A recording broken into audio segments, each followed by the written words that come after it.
The following program is being brought to you on the Voice America Health and Wellness Channel. For more information about our network and to check our additional show hosts and topics of interest, please visit voiceamericahealth.com. The Voice America Talk Radio Network is the worldwide leader in live Internet talk radio. Visit voiceamerica.com. The views and ideas expressed on the following program are strictly those of the host or guests and do not necessarily reflect the views and ideas held by the Voice America Talk Radio Network, its staff, and management.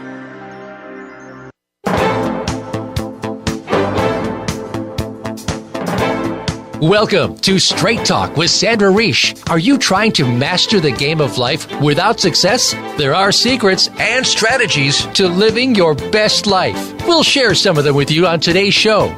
Take advantage of this series to become an expert at relationships. All relationships. It's time to live the life that you deserve to live. Now, here's your host, Sandra Reish. Welcome back to Straight Talk with Sandra Reish. And just listening to the show start up, I talk about their secrets to living your best life. And if you're listening right now, this is a show you want to hear about living your best life. I have with me a guest, someone I greatly admire. I had the great fortune of meeting him a few months ago. And I'm not going to lie, I was blown away. Let me tell you a little bit about him. Dr. Michael Greger is a founding member and a fellow of American College of Lifestyle Medicine. He's a physician. He's a New York Times best-selling author of a very incredible book we'll talk about today, an internationally recognized speaker on nutrition, food safety, and public health issues. He's lectured at the Conference on World Affairs, testified before Congress, and he was an expert witness in the defense of Miss Oprah Winfrey in the infamous meat defamation trial. He's a graduate of Cornell University School of Agriculture and Tufts University School of Medicine, and he currently serves as the Public Health Director at the Humane Society of the United States. Now, his latest book is called How Not to Die, which became an instant New York bestseller, and he also has a website called nutritionfacts.org with videos and articles uploaded every day on, health and wellness and how to eat. So first of all, an incredible gratitude. You're a very busy guy. Thank you so much for coming on to Straight Talk, Dr. Greger. So excited to be here. He's also very funny, as you will see. Now, Dr. Greger, I want to start by asking a little bit about you. I was very taken by you. I found that not only are you brilliant, which is lovely, but you are extremely generous, and you stayed after every lecture to answer every question of every person. And from what I understand, you go through every English language nutrition journal every year looking for a groundbreaking science so that we don't have to. So, that's pretty extraordinary. How did this start to happen? Tell me. Well, in terms of my story, it was really all my grandmother. I was just a kid when the doctor sent my grandma home in a wheelchair to die. She was diagnosed with end-stage heart disease. Already had so many bypass operations, nothing more they could do. Confined in a wheelchair, crushing chest pain. Her life was over at age 65. And then she was watching 60 Minutes of all TV shows, and saw the story about this guy, Nathan Pritikin, one of our early lifestyle medicine pioneers, became one of his early success stories. She's even featured in Pritikin's biography. Talks about Frances Greger, my grandma. They wheeled her in. She walked out. Within a few weeks, she was walking 10 miles a day. Went on, thanks to a healthy diet, was able to live another 31 years on this planet till age 96 to continue to enjoy her 6 grandkids, including me. That's why I went into medicine, and that's why I practice the kind of medicine I practice today, lifestyle medicine. So for people listening, what does lifestyle medicine mean? Not everybody knows that term. Sure. Lifestyle medicine is using lifestyle approaches like dietary change, not just to prevent disease, but to treat and reverse it as well. The good news is that we have tremendous power over our health, destiny, and longevity. The vast majority of premature death and disability is preventable with a plant-based diet and other healthy lifestyle behaviors. So I guess after the experience with your grandmother, and as you studied medicine, it just confirmed to you that she was not a fluke situation. It was not a fluke that she, turned to I mean, that's a pretty incredible story. She was at end stage and she turned things around. I guess as you went through your career, it became more and more apparent, from what I understand, that actually we have a huge role in our health and the possibility to prevent, as you say, death or dying of a horrible death. Well, a few years later, Dr. Dean Ornish published in the most prestigious medical journal in the world, The Lancet, summer 1990, the so-called lifestyle heart trial, where he proved, using something called quantitative angiography, proved that indeed you could reverse heart disease with a plant-based diet and other healthy lifestyle behaviors, opening up arteries without drugs, without surgery.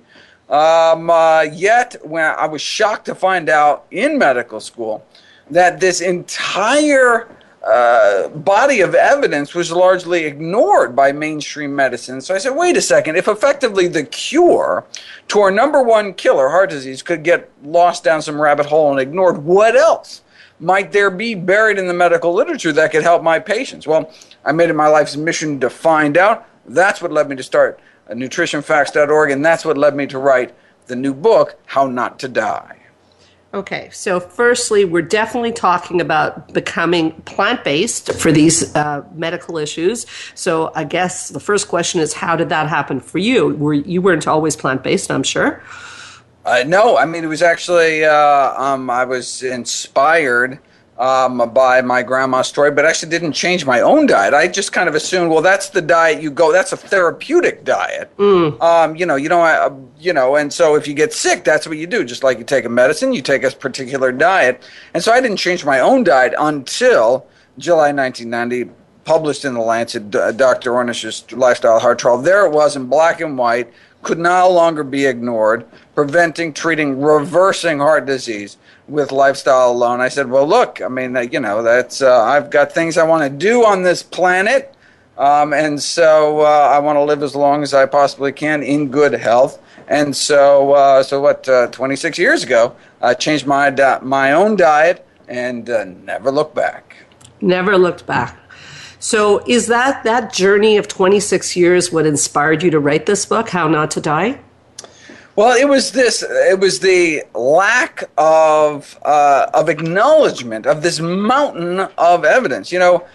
Doctors have a severe nutrition deficiency in education. Most doctors never taught the impact healthy nutrition can have on the course of illness, and so they graduate without this powerful tool in their medical toolbox.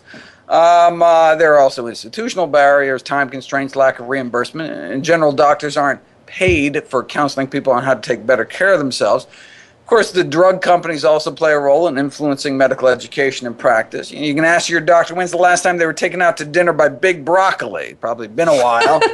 But, I mean, there was this tremendous body of evidence, yet it wasn't translating into public policy, into people's lives. And I kind of draw a parallel to smoking in the 50s. By the 50s, we already had literally decades of science, starting in the 30s, linking smoking with lung cancer, but it was ignored because smoking was normal. Most doctors themselves smoked. Average per capita cigarette consumption, 4,000 cigarettes a year, meaning the average American smoked half a pack a day. American Medical Association was reassuring everyone smoking in moderation was actually good for you. So there was this tremendous disconnect between the science and public policy. It took more than 25 years, 7,000 studies before the first Surgeon General's report came out against smoking in the 60s.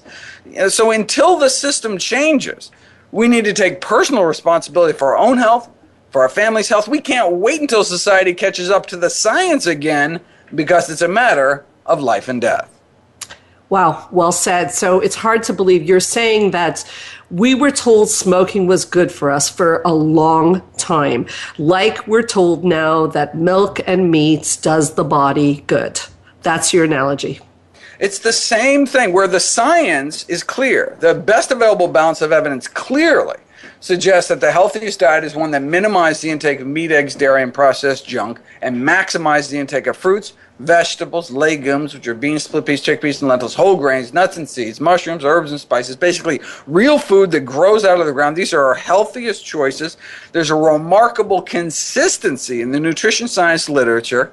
The public needs and deserves to know about this overwhelming global consensus in the science regarding the core elements of healthy living, yet, unfortunately, it doesn't translate out to medical practice. Most doctors used to smoke. Well, most doctors today continue to eat foods that are contributing to our epidemic of dietary diseases. Look, the World Health Organization last year classified processed meats like bacon, ham, hot dogs, sausage as a group 1 carcinogen. That's the highest class, meaning we are as sure processed meat causes cancer in human beings than we are that smoking and asbestos and radiation causes cancer. Yet people continue to send their kids to school, with these products. I mean, this is something that that could only happen because of these commercial interests, which are trying to suppress the dissemination of this science for decades now. Well, you brought up something there that really touched something in me because, I have this problem since I've met you. My entire family definitely became plant-based. My little one, the 5-year-old, is still in a school that serves these kinds of foods. And I find, he's about to leave that school, so this problem's solved. But I'm sure many people listening have the same question. What are we supposed to do with these schools? We send our kids to school. It's, sometimes when you're the parent saying, no, I don't want my kid to eat that, that becomes a very big challenge as well. So how do we make this, that's why I wanted you on the show. How do we get this across that our schools, I don't want the school serving food like this, but I don't know how to get that across. And I know certainly your book is going to be a very big help for people. And that's why we have to keep spreading the word. But I'm curious what your thoughts are on this. Well, there just has to be a general acknowledgement of the science within political spheres. So, if you go to the Centers for Disease Control and Prevention website, they should very explicitly say, look, processed meat, this is what I mean by processed meats, deli slices, turkey slices, all these, bologna, salami. These have been determined by the world's authority on what is and is not cancer causing to cause cancer, to increase the risk of cancer. That is all we need, is just for them to acknowledge the truth. If you go back in history, the year that smoking peaked in the United States was 1964. Every year has been going down since. Tremendous public health victory. What happened in 1964? The science didn't change. All that happened was the Surgeon General came out with their first report saying, look, smoking is bad for you. Smoking causes cancer. And it was just the acknowledgement. Nothing changed except they had 7,000 studies before they finally came out and said it. But 1964, they said it. And look, some people continue to smoke to this day. It's your body. It's your choice. Do whatever you want. Go bungee jumping. It's completely up to you. But you should make these decisions consciously, educating yourself about the predictable consequences of your actions. Yes, so we've got to get the word out. And in terms of the school system, I'm thinking as I'm talking to you, do I bring them your book? What do I do? And I'm talking for every parent in this situation. I'm not alone.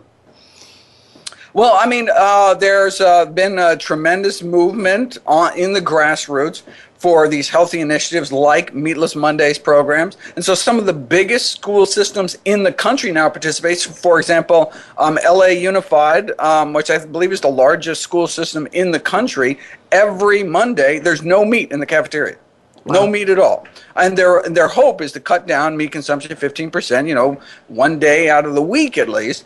For this meal at lunch, they just don't serve it. What do they serve instead? They serve, bean burritos or whatever they got. And it's a win-win for everyone. It saves money. It's healthier. It's better for the environment.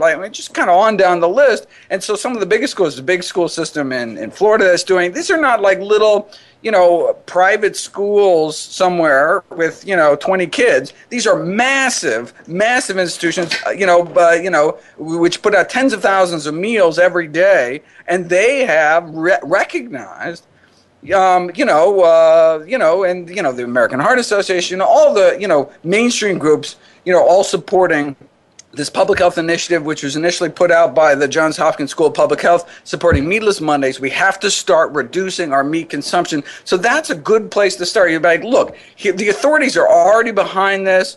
Everybody's on board. Some of the most kind of prestigious institutions are supporting this. Here's other school systems that are doing it. Here's the resources for how to do it. They'll have, there are consumer groups, and public health groups that will come to your school system, put on presentations, teach the cafeteria staff how to make these foods, how to source these foods. I mean, the resources are there now, but it does take people, to advocate for that, to bring it up at a PTA meeting. We need to have healthy food for healthy kids. Okay, so that brings us to the book. So the book's called How Not to Die, and it talks about the diseases that typically kill North Americans. And I'm wondering what you felt was what's the main theme you want people to learn from this book? Because we're talking around this plant-based, so I know I'm familiar with your work, but I'd like to make sure everyone else is. Is the way not to die to go to plant-based eating? And is that what the book shows? So it's not how to not die. It's how not to die, as in prematurely in pain after wrong chronic disabling illness. Right. Basically on the website nutritionfacts.org, I have more than 1,000 videos, which is great. I cover so many topics. It's been a little overwhelming. I do record these annual kind of year in review videos going through the science in 12-month chunks, but I really wanted to compile all the most compelling evidence in one place. So to that end, I have chapters on the role diet may play in preventing, arresting, and reversing each of our 15 leading causes of death. So I just go, chapter how not to die from breast cancer, how not to die from colon cancer, how not to die from Alzheimer's, go on down the list, backed up by about 3,000 scientific citations. But, I didn't want it to just be a reference book. I wanted it to be a kind of a practical guide on translating this mountain of data into day-to-day kind of grocery store decisions. And that's what became the second half of the book, where I center my recommendations around a daily dozen checklist of all the things that I try to fit into my daily routine. So let's talk about that daily dozen. There's some fantastic apps based on your book on the phone. I have one, and I fill it out daily. What are people supposed to eat in a day? Oh, that's cool. Yeah, there are free apps for both iPhone and Android. Dr. Greger's Daily Dozen. And it just, I'm hoping it will be kind of just a useful reminder to people to get some of the healthiest foods in their diet. So I encourage people to, follow the American Institute for Cancer Research recommendations to get 3 servings of beans or legumes into people's diets. And so that could be kind of typical, black beans, pinto beans. It could be something like hummus, which is made out of chickpeas, or, pea soup or lentil soup. Lots of ways you can get your beans in throughout the day. But 3 servings a day, so that's like beans every meal, practically. Encourage people to eat a tablespoon of ground flax seeds, a quarter teaspoon of the spiced turmeric, the yellow spice that makes curry powder yellow, a serving of berries, the healthiest fruits, a serving of greens, cruciferous vegetables, specifically broccoli family vegetables, which are the healthiest type of vegetables. Go through what's the best beverages, the best sweeteners, how much exercise. Just kind of go through the list. And again, it's just... it's, when I'm lucky if I get through half of those when I'm on the road trying to eat at some airport food court. But, it does help people just kind of, when they sit down to a meal or they're out at the grocery store, get a sense of what a really healthy diet would look like. So people have to go read your book, that's for sure, because it's chock full of information. But is the bottom line how not to die of these top diseases switching to a plant-based diet? Well, yeah, remarkably so. I mean, when I went through, I was surprised to find that, look, it's not like there's a heart-healthy diet, which is somehow different than a brain-healthy diet. No, a liver-healthy diet is a kidney-healthy diet, is a whole-body healthy diet, kind of one diet to rule them all. And it gets a little less shocking when one realizes that many of these diseases all come back to circulation. I mean, so what... plant-based diets are known for is reversing heart disease, the number one killer of men and women. So, but what is heart disease? Heart disease is just clogging up the arteries that feed the heart muscle. Well, what about the arteries that feed the brain? Basically a heart attack in the brain is called a stroke. It's the same disease process, except you're just clogging off a part of the brain leading to brain death instead of clogging off part of the heart leading to heart death. And so, stroke is another leading killer. It's the fourth leading killer. But you say, well, wait a second. How could the same diet help both stroke and heart disease? Because it's the same disease. And when you talk about kidney disease, kidneys are highly vascular organs. That's why they're so red. When you see them in like the deli case, they are just packed with blood vessels. And so keeping our blood flowing, it's no surprise to be so good for kidney health and liver health and peripheral vascular disease and, lung health. Everything depends on getting oxygen and nutrients to our tissues, getting rid of toxic byproducts. So maybe it's not so shocking that the same diet in disease after disease is the one best shown to prevent, arrest, and sometimes even reverse their progression. And that is a plant-based diet. Correct. A whole food plant-based diet. I mean, Coca-Cola is made from plants. Cotton candy is made from plants. But we're talking about a diet made centered around whole plant foods, unprocessed plant foods. Okay, so I'm glad you said that's one of my questions today because a lot of people don't know what that means. So let's just clarify what unprocessed as a food means. So, we're thinking of food as grown. So when you look at something, you should know where it comes from. So much of the food that we buy is what are called ultra-processed foods, meaning it bears absolutely no resemblance to what actually came out of the ground. So you look at a can of soda, was that from a sugar cane? Was that from a sugar beet? It has nothing left. Nothing of the original nutrition is left after you've so highly processed it into junk. And you can see that kind of across the board. You look at, like something like Crisco hydrogenated vegetable oil. It has vegetable in the topic, in the title, but does that look like a vegetable? That's not a vegetable, right? And so, ideally, we should eat foods that don't have anything bad added and don't have anything good taken away. And so, something like, apples are super healthy, but apple juice, you removed all the fiber, you removed a lot of the beneficial components. And so when you look at studies that compare brown rice to white rice, or whole wheat to refined flour products, or fruit to fruit juice, you see that the benefits are associated with the whole foods, and that these processed foods either are neutral, meaning they don't have the benefits, or even detrimental to one's health. So that's why it's important. It's not just plant versus animal. It's basically whole plant foods versus everything else, versus both processed plant foods as well as processed and unprocessed animal foods. Right. So the idea that animal food would be, let's say, whole doesn't solve the problem. It's better than processed meat, just like whole plant foods are better than processed plant foods. But, there's no animal food on the planet that has any fiber. Plants have fiber to hold them up. Animals have bones to hold them up. It's a completely different animal, no pun intended. Okay, so for people who say, well, like the Meatless Mondays, I'm going to cut down on my meat, I'm going to cut down on my fish, we'll have to talk about fish too. Is that enough, or does your research show it really has to be a full-time way of life? Well, look, any steps people can make, right? Smoking 1 pack a day is better than 2 packs a day. And you can actually see differences in lung cancer risk by how much. It's not binary. It's not all or nothing. It's not black or white. You smoke socially at a party, a few cigarettes a year, you probably won't have much increased risk. In fact, one would be hard-pressed to show any increased risk over people that are strictly non-smoking. Of course, we don't encourage people to smoke anything because they might go down that slippery slope and end up smoking a pack a day, which would dramatically, indeed, increase their cancer risk. But look, it's a similar thing. Anything they can do to move away and move away from cigarettes, anything we can do to move along this spectrum towards healthy eating would benefit our health.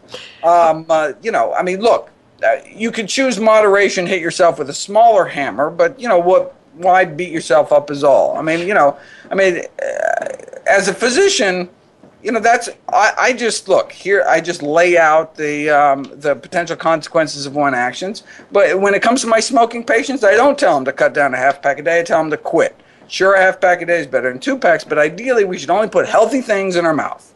Okay, so that's well said, and I want to definitely emphasize the fact that what you're saying with this analogy, in your analogy, the meat, the dairy, the processed, and I guess fish as well, Dr. Greger, I'll check that with you, fall into the category of the smoking or the hammer that you just referred to. Correct. Okay, so cheese is out. Look, it doesn't matter what you eat on holidays or your birthday or special occasions, but on a day-to-day basis, absolutely. Day-to-day, we should center our diets around whole plant foods, so cheese is out. Now, some of your followers on Facebook have asked me to ask this question to you. So, Daily Dozen, myself, I have the same problem. Is to get it in, I'm eating many, many times a day. And I've heard through the grapevine that this is a question that I need to ask you, is how many times a day should we be eating? Yeah, it's a lot of food. I mean, that's one of the, to eat plant-based, you really got to kind of like food because, the foods are so calorically dilute that, they're very filling. And so, I mean, if you think, a tablespoon of butter or oil or something, some processed food or animal food, you could have 100 calories. You know what 100 calories of strawberries look like? That's a big heaping bowl. 100 calories of tomatoes, 100 calories of broccoli. I mean, that's a lot of food. So because healthy foods tend to, in general, be so calorically dilute, you have to eat a lot. Now, so for some people that may mean, eating multiple times a day, carrying around snacks, particularly if you're athletic. If you're burning off 4,000 or 5,000 calories a day, if you're a swimmer or something, losing a lot of that heat to the water, then, you may have to carry around, these really calorically dense plant foods like trail mix, dried fruit, nuts and seeds.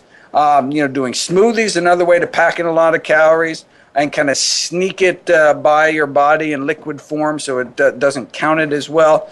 You got to eat a lot of food, and this is particularly important for children.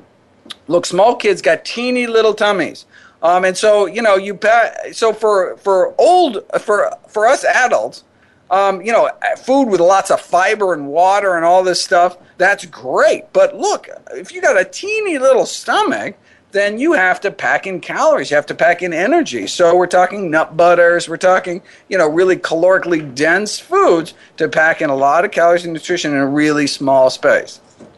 Okay, so it's okay that I'm eating pretty much throughout the day now. Yeah. I'm okay? Yeah, well, look, I mean, your body will tell you if you're hungry, you eat. I mean, that's what... Okay. That's what hunger's for. I read somewhere that it's like it has to be 3 meals a day, but if I do the Daily Dozen, that's not fitting into my 3 meals. So I'm hungry. I'm happy to eat it. I feel good eating it, but I just wanted to make sure that I'm not off track, and I'm sure other people are curious about that. As a matter of fact, I know they are because they wrote to me about that, asking to ask you that question. Yeah, now, so there's an interesting body of evidence about so-called intermittent fasting. Whether or not it's better to compress one's food intake into a certain time period every day. So it's a question, for example, of trying to, this is not like how many meals you have, but when you're eating. And so the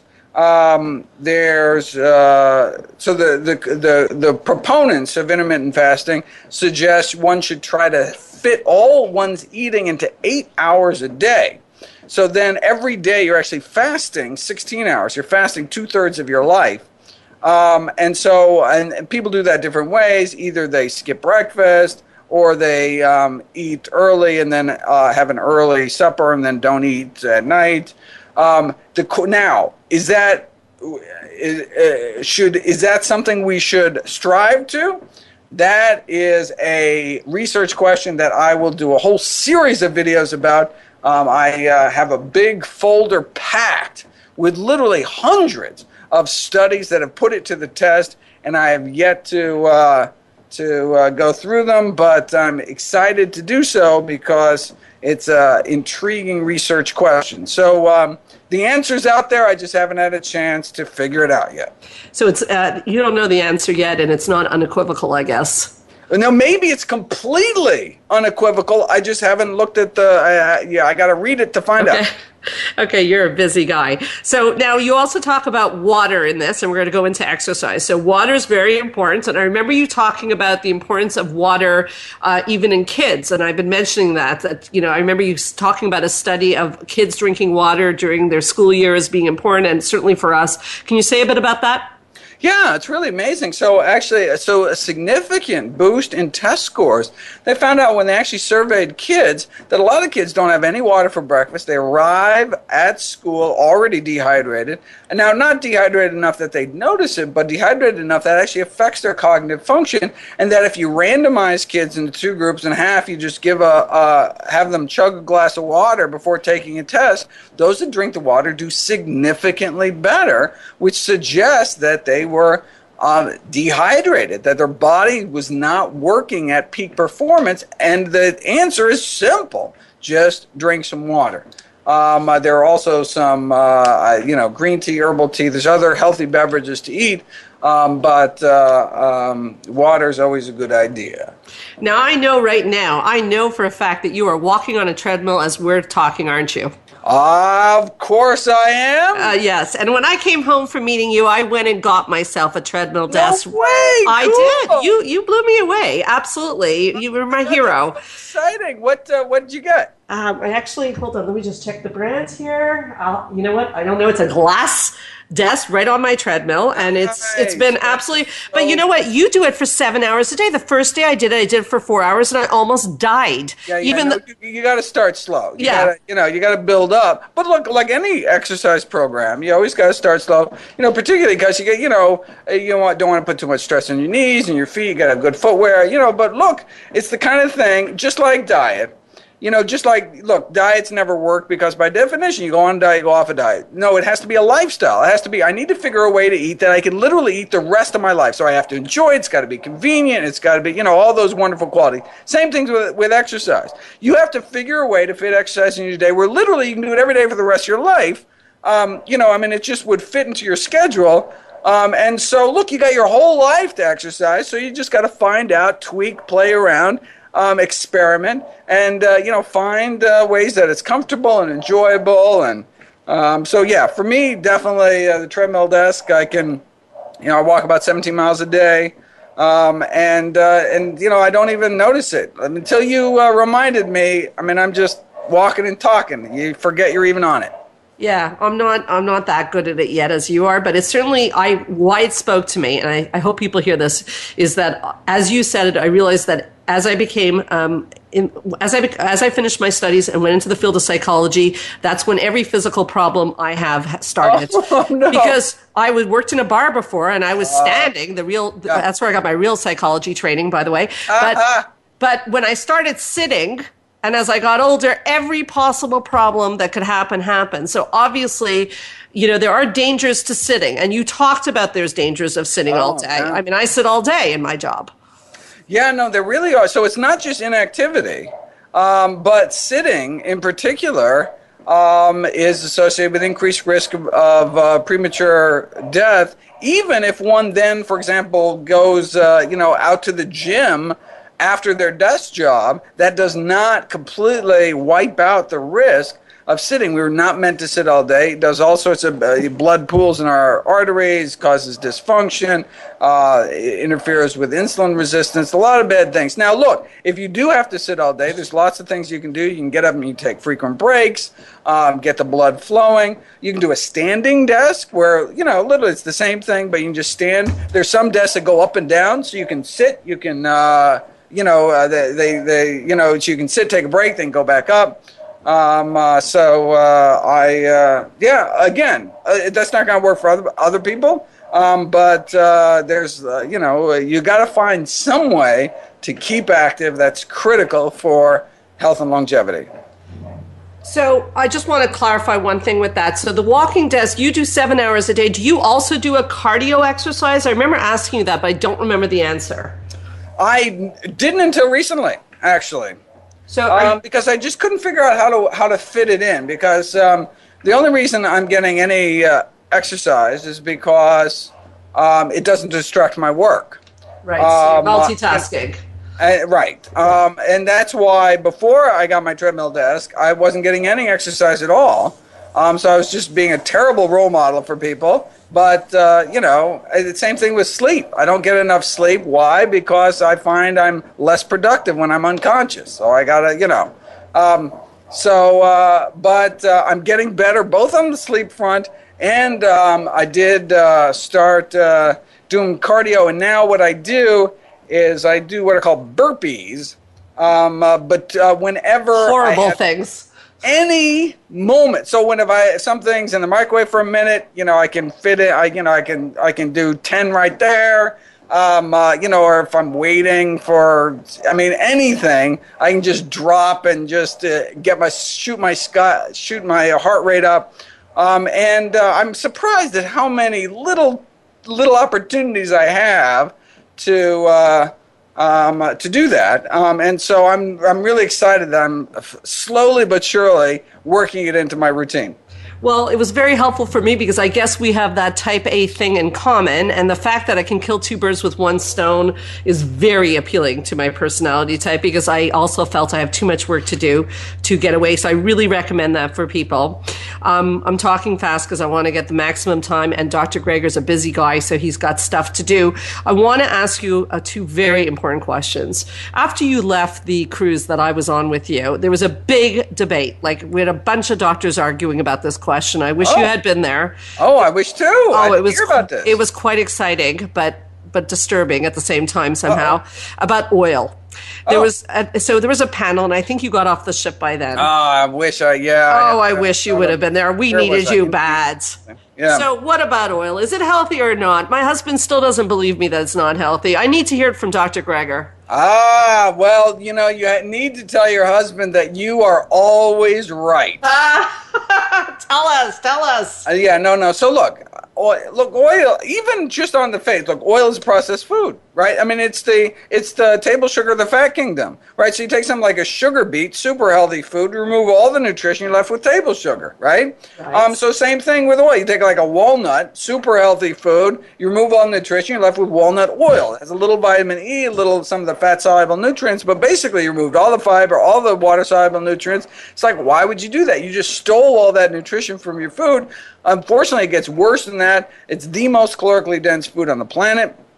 So there's more calories per unit volume than anything else. So it's very easy to get kind of these excess, relatively empty calories, and actually may adversely affect our endothelial function. That's the function of our arteries, the lining of our arteries. And so, for example, after even so-called healthy oils like extra virgin olive oil, which actually you can see some of the phytonutrients in that oil. So it's not, it's less refined than other oils, so still retains some of its nutrition. Even something like that has a kind of artery clamping effect, literally within hours of consumption, such that your arteries become dysfunctional, don't work as well, and that lasts for about 4 to 6 hours, and then all of a sudden lunchtime, and you may do the same thing to your arteries again. Very similar effect to what you see with animal products. So again, processed foods and animal foods have these adverse effects. One way is through this arterial dysfunction,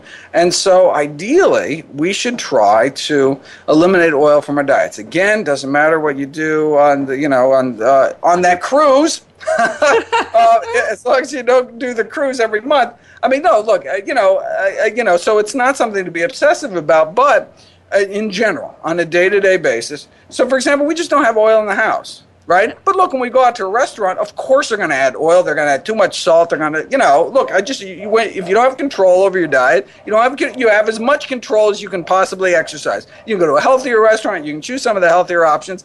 But, none of them are going to be great. But at home, when you can wrestle power back over your life, and if you're not dealing with issues in the house where some people eat some things and not others, look, you could have a completely healthy household. You could have no junk food. You could have no salt shaker. You could have no oil. And if all you have is healthy stuff, if you get hungry enough, you'll eat an apple because that's all you got. I mean, you're not even tempted because you can be tempted, but there's nothing you can do about it. Right. Look, you're busy, type A. You're not going to run to the store. You got work to do. And so you'll eat healthy by default. The more we can make healthy options the default, the better.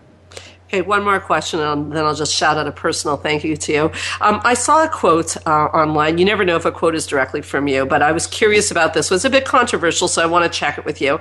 The quote said that perhaps you may have said that chemo kills all cells and veggies only kill cancer cells. Say that again? The chemotherapy would kill all cells and vegetables will only kill cancer cells. Does that sound right? It does not make any sense to me. Oh, so that's never not you. Something I would say. And what do they even mean by that? You mean like hitting them over the head with a carrot or something? No, I think the quote was implying that chemotherapy is very dangerous because it hurts all parts of our bodies, or our cells, and vegetables and a whole plant-based diet really targets I guess preventing disease? I don't know. You're the doctor. I'm not sure. Well, no. I mean, look. I mean, we have been able to. So plant-based diet is the only diet ever proven to actually reverse the progression of cancer. In this case, early-stage prostate cancer. Actually, tumor shrinking, putting people on the same, plant-based diet that reversed heart disease, along with other healthy lifestyle behaviors. Exercise, stopping smoking, etc. So, but actual reversal, just like you got reversal with heart disease. So definitely, but look, when I'm talking plant-based diet, maybe it wasn't just the vegetables. They were eating fruit, they were eating beans, they were eating whole grains, they were eating lots of healthy foods.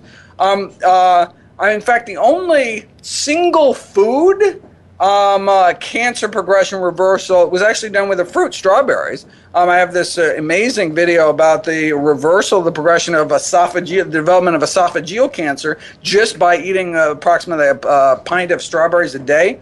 That is amazing. And so they had these lesions. I think in 82% of the cases, the lesions reversed. In about half the cases, disappeared completely. This was these precancerous changes in the esophagus. Absolutely amazing. Should have been front page headline news everywhere in the world. But of course, there's no strawberry lobby. Who's going to know about this? No one's going to send out a press release. But that was not a vegetable. Although they're very powerful vegetables associated with decreased cancer risk and extended cancer survival, like broccoli. But yeah, get your berries too. Do you believe in chemotherapy, though? If someone is suffering with cancer, would you recommend chemotherapy, or? No, it completely depends on the chemotherapy. There are certain cancers for which chemotherapy is literally a lifesaver, like childhood leukemia, like testicular cancer. Absolutely amazing, very clear-cut cases where you have a certain type of cancer. We have figured a way where we can wipe it out and you can live a normal life for the rest of your life. And otherwise, the cancer is going to spread. Odds are, and you'll die. However, unfortunately, for other cancers, there may be either no survival benefit or a very small survival benefit, and so it's given for palliation. Maybe it reduces pain if you have metastases in the spine or something. And so these are decisions that one has to make with a doctor, but it's critical that you ask these kind of questions. Wait a second, what is the 5-year survival rate difference between, how much more on average will I live if I do this, and what are the side effects? And then you say, oh, wait a second, I'm only going to live a month longer, but the 6 months I have left are going to be absolutely miserable. I'd rather live 5 months with a better quality of life potentially and not do the chemo. I think both of those options are entirely legitimate depending on your circumstances. If your child's graduating in month 5.5 and you don't care how sick you want to be, you just want to be there for it, then maybe the chemotherapy is right for you. But you need to discuss this with your doctor, and this should be a joint decision, fully informed consent. It's your body. You're the one who's going to have to deal with the side effects or the potential beneficial effects, and so you just need to go into it eyes open. Okay, so Dr. Greger, we'll have you back, first of all, but before we go, I just want to mention the book is called How Not to Die, and I want to also mention your incredible website, nutritionfacts.org, with thousands and thousands and thousands of videos. I go on it all the time when I want to know. I get a cold, I want to know what to do. It says eat kiwi, I eat kiwi. I listen to your studies like the Bible. In my opinion, and I'm sure many others, you are a gift to this world, Dr. Greger, and I really am so grateful you took the time for me today, and we'd love to have you back to talk about what examples of some foods you eat and so on and so forth. I want to talk supplements, but just thank you for being the person you are. And I want to mention that nutritionfacts.org is a non-profit website, and those thousands of videos that Dr. Greger does is just to give everybody the information. That is pretty incredible. So happy to help. Keep up the good work yourself. Looking very much forward to being back on. Thank you, Dr. Greger. I hope you have a moment to go to the bathroom before your next interview. I don't know about that, but I can hold it. Okay, and I'm going to text you the name of the treadmill desk. Thank you so much. Cool. Thanks. Bye-bye. We'll be right back with Straight Talk with Sandra Reish. Your life, your health, your network. This is Voice America Health and Wellness. Change your life forever with the latest cutting-edge products for home study treatment for anxiety, featuring the clinical director of the Montreal Center for Anxiety and Depression and host of Straight Talk, Sandra Reish. Sandra is joined by top therapist Georgia Dow in this revolutionary anxiety videos therapy series. Thousands of people have benefited from this scientifically proven treatment approach. Isn't it time you chose yourself? Visit anxiety-videos.com right now. That's anxiety-videos.com and change your life forever. Join the therapist who is affectionately known as the Couple Whisperer, Sandra Reish, on her famous couple retreats and change your life forever. Sandra offers couple retreats in beautiful locations several times a year that can radically change your love life.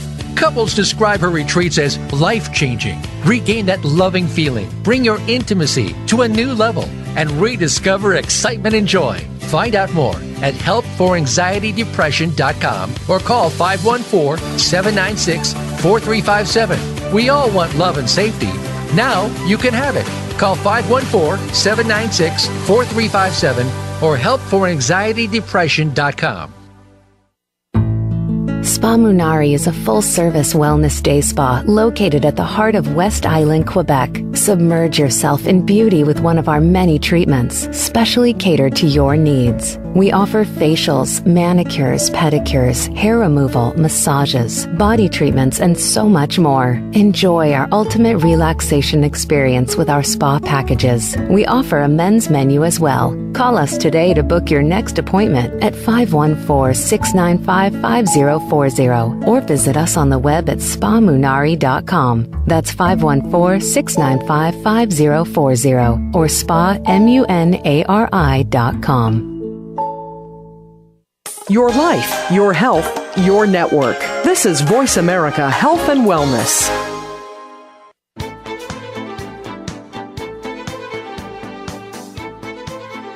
You are listening to Straight Talk with Sandra Reish. To connect with the program today, please call 1-866-472-5792. Again, that's 1-866-472-5792. You may also send an email to info@helpforanxietydepression.com. Now, back to Straight Talk. Here's Sandra Reish.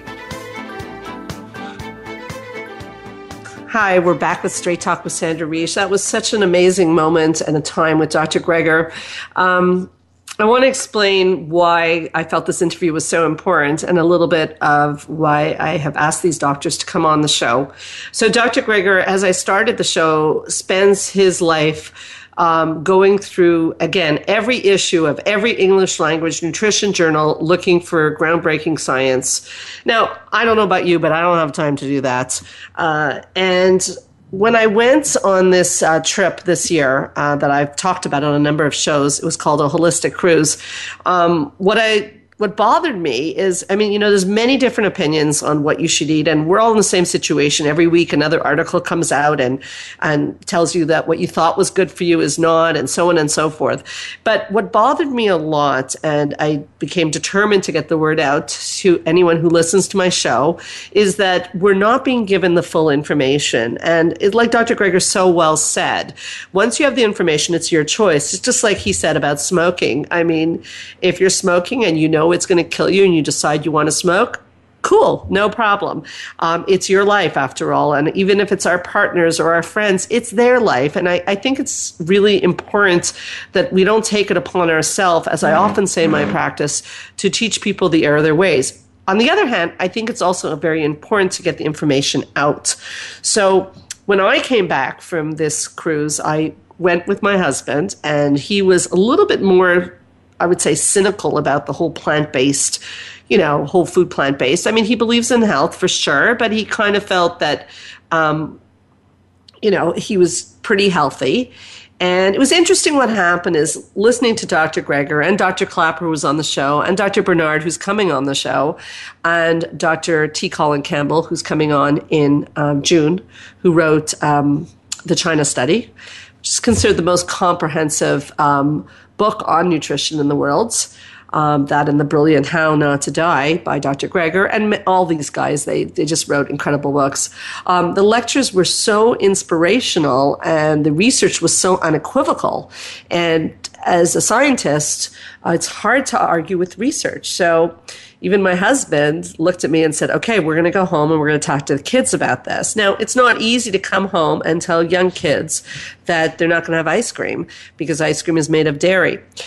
I wanted to say that, and I want to share that because although it wasn't easy, when we explained our reasons to our kids, they were okay with it. And actually, I don't really find we've ever eaten better. And that's where we're going to get Dr. Greger back to talk about, because what he eats. I think there's a sense that eating plant-based would be like living on tofu and, you know, cold vegetables, and it would just be horrible. Now, I mentioned during the interview that I noticed since I went into, you know, I was a bartender. I've talked about that, I think, on my first Straight Talk for 22 years of my life, which was a standing job. And I was feeling pretty good. And I then went into psychology. Obviously, after bartending, it would be a nice segue. And I started sitting, and the weight started coming on, and I started to get lower back pain and, you know, more annoying things than you'd ever want to hear about. And ever since I got this treadmill desk and have changed my diet, I find all those problems are slowly but surely going away. So I did ask these doctors to come on so that anyone who's listening, and I know you're listening from, you know, we see who listens, and I know there's people listening all over the world, that you have that information. I strongly encourage you to go on Dr. Greger's site, nutritionfacts.org. You punch in a health problem you have. You punch in, like I said, I have a cold. You know, what do I do? And I find out I have to eat kiwis. It's extremely helpful. So I encourage you to check out his information. I'm sure you heard in the interview how dynamic a man and a doctor he is. I started the interview, and it's true. I want to share with you guys the kind of person he is. Again, nonprofit, his site. All money goes back. You know, he doesn't. There's no advertising on his site. It's just purely to inform the public, and I think that takes a pretty remarkable person to do that. After the lecture, me and many other people had questions about our own personal challenges. I noticed Dr. Greger stayed to answer every single question, and I can tell you on a personal note, and I hope he gets to hear this show, that I suffered some digestive problems. Let's just say. And with his advice, I was taking a lot of medication to help me with that problem. And with his advice, which was nutrition-based, I do not have to take any of that. I mean, I'm talking about like Metamucil type of stuff. Again, maybe too much information, but just to make the point that his advice and changing the food that I was eating had an impact on my life immediately. So I started the show with this thought, and I'm going to end the show with this thought. In the upcoming weeks, I'm going to do a few shows on my own about sort of the dream of doing Straight Talk with Sandra Reach, which was to help people live their best lives. So be it nutrition, be it not falling into traps in relationships, be it parenting challenges, be it anxiety, being it not being able to sleep, and so on and so forth. Straight Talk with Sandra Reich is going to continue to teach you to live your best life. So stay tuned. Keep your eyes on the stars. Write me at healthforanxietydepression.com. And again, I said it, but I'm going to say it again. Keep your eyes on the stars, because anything is possible to live your best life. This is Sandra Reich. Have a great week.